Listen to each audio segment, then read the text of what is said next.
Hello everyone, today we'll be doing another history video and we'll be taking a look at the AK, well not specifically the AK but the dawn of the assault rifle.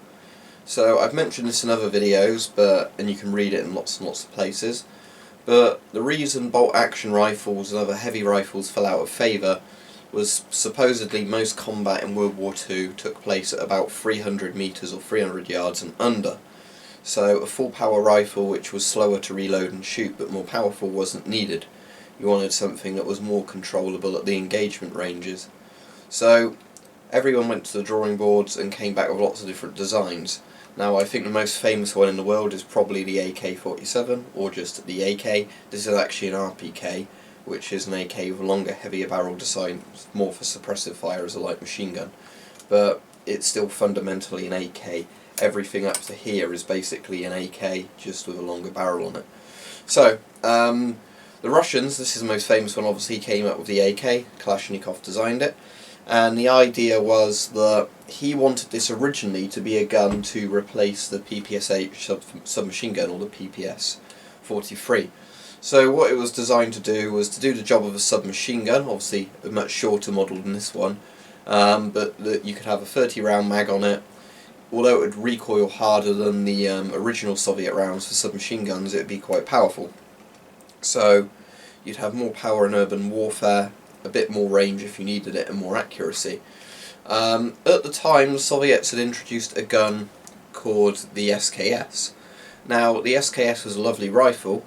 The problem was that you couldn't reload it via magazines, at least not the original version, and it wasn't as reliable as an AK. So when they introduced the AK first as a submachine gun type support role, then found it could do everything the SKS could do, although it wasn't as accurate, they basically phased the SKS out to replace it with full production of AKs, because the AK would do everything. Because the reason was the SKS used the same cartridge as the AK, not a specific cartridge, so you were still limited by its cartridge of the SKS. A few other countries did adopt the SKS a lot more, but not Russia. They went with the AK. So, the AK has a lot of design influences, although its actual internal systems are closer to an M1 Garand actually compared to anything with the piston inside. What it was most closely designed from, in a sense, was the Sturmgewehr 44 that the Germans used in World War II near the end. However, it's not a copy of the Sturmgewehr. A lot of people like to try and claim that, but it's simply not true. The AK had its own cartridge that the Russians had had for a while. The Russians had built automatic rifles before then, although they weren't fully adopted.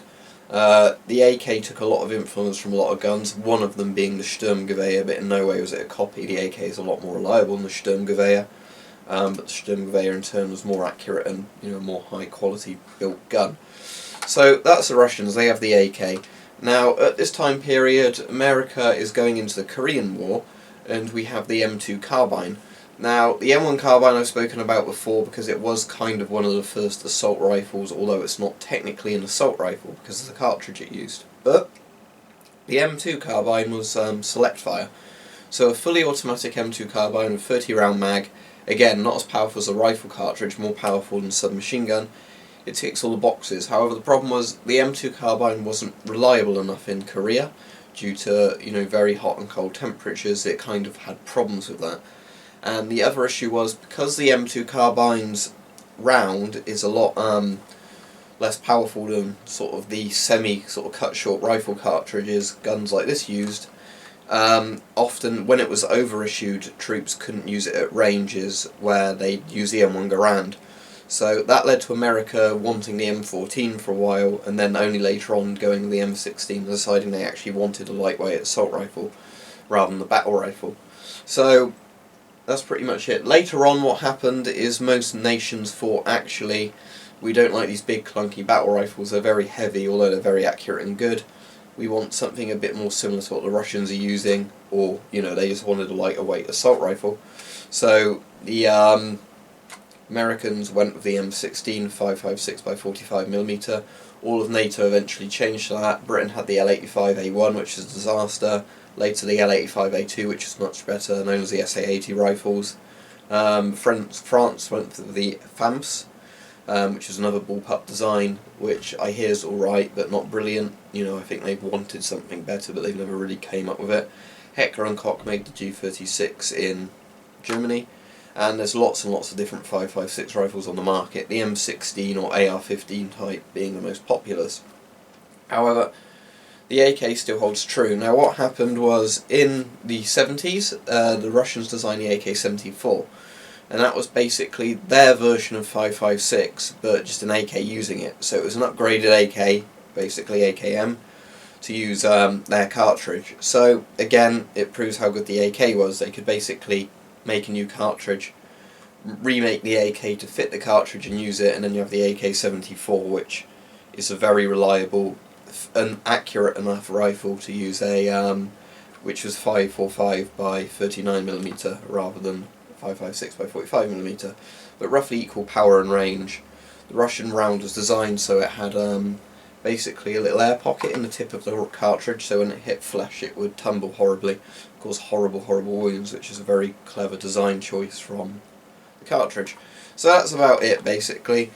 Everyone went to lighter weight assault rifles, saying this thing isn't particularly lightweight because of how long the barrel is, and it's a good solid Russian gun, but in general this is what everybody did.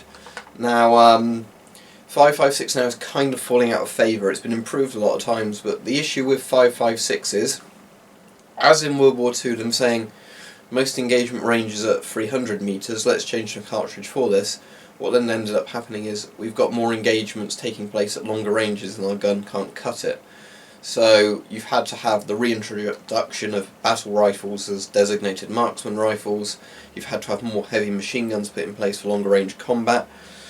Assault rifles are fine as a supporting role, but with most things you don't want to make your army rely on standardised just one ammo type because it causes problems.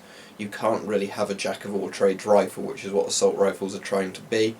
They're probably the most practical thing to issue in mass, but you can't only have them and no other type of small arm. So we're going to probably see more nations have half or at least quarter battle rifle, rest of it assault rifles, or more sort of cartridges and calibers made. What you might get is sort of something like 6mm, which is somewhere between 5.56 and 7.62 NATO, somewhere in between in power, recoils harder than a normal assault rifle, but actually longer range and more power. So that's pretty much it for assault rifles.